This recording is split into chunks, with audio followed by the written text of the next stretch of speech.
Hey guys, and today we're talking about the drama surrounding P. Diddy. P. Diddy, or Sean Combs, is a well-known American rapper, singer, songwriter, record producer, and entrepreneur. He's been in the music industry for over 30 years and has had a successful career. However, he's also been involved in a number of controversies and dramas over the years. In this video, we'll be taking a look at some of the most recent P. Diddy dramas.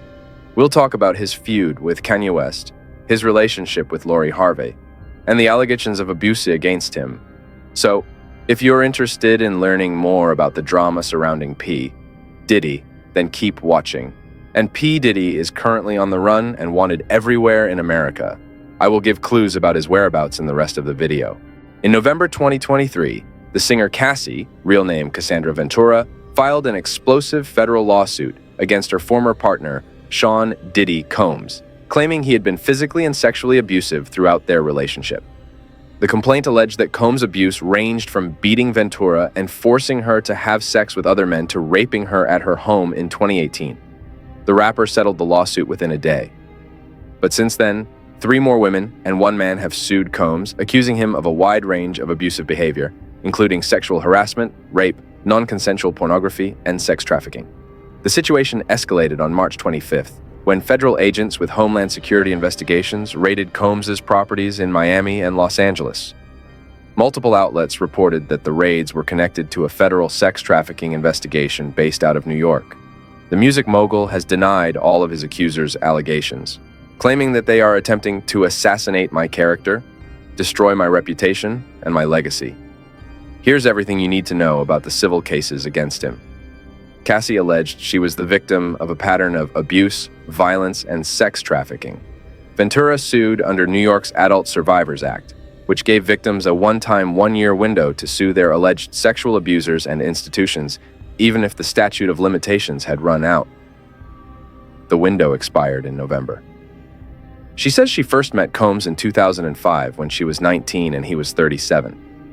In the lawsuit, she alleges that Combs controlled nearly every aspect of her life, from her career to having access to her personal medical records. She claims he was frequently violent, physically abusing her multiple times a year, and that he often plied her with copious amounts of drugs. The complaint also claims that Combs forced Ventura to have sex with male sex workers in different cities, encounters she says he watched, masturbated to, and recorded.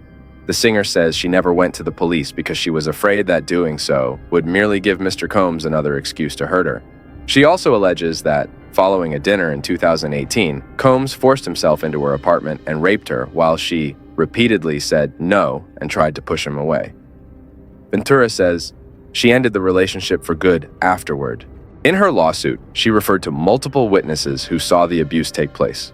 One of them is her friend, singer-songwriter Tiffany Red, who wrote an open letter to Combs describing an incident on Ventura's 29th birthday party in 2015. Ventura and Red claim that that night, Combs and his security team forced Ventura to leave because he wanted her to have sexual encounters with other men. Red said Ventura had disclosed to her at the time that Combs was physically abusive. I feel compelled to show up for Cassie and myself and confirm that everything she described in her complaint about what happened that night is consistent with what I experienced, she wrote. In a statement to the New York Times, Combs' lawyer, Benjamin Brafman, said, Combs denied the allegations and that the lawsuit was riddled with baseless and outrageous lies, aiming to tarnish Mr. Combs' reputation and seeking a payday.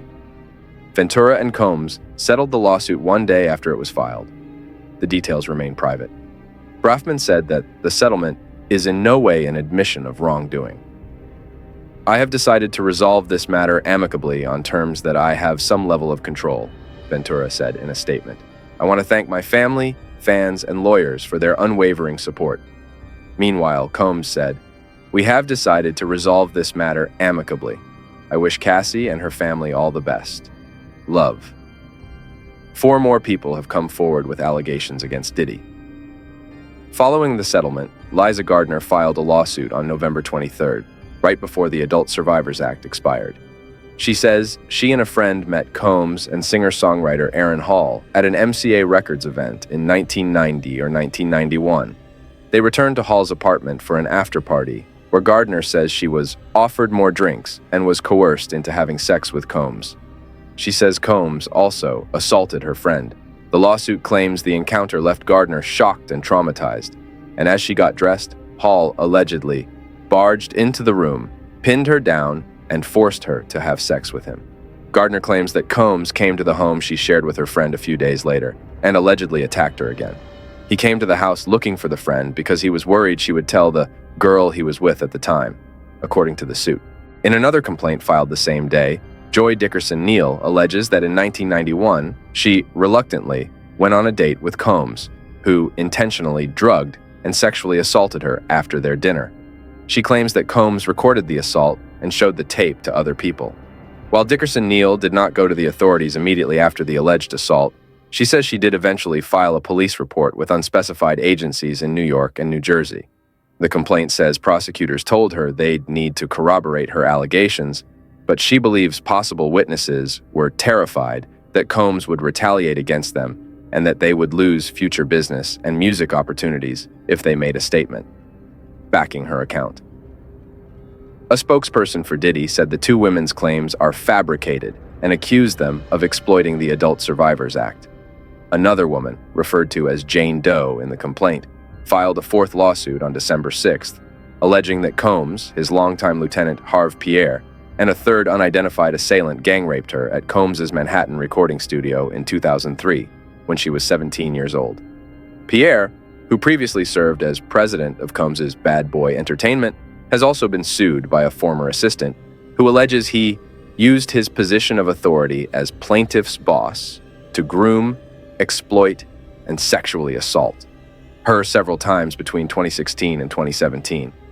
The lawsuit claims that the men trafficked Doe across state lines from Detroit to New York City on a private jet, plied the teenager with drugs and alcohol until she couldn't consent, and then violently assaulted her as she told them to stop. The complaint also includes several photos that Doe alleges were taken at the studio on that night, including one where she is sitting on Combs's lap.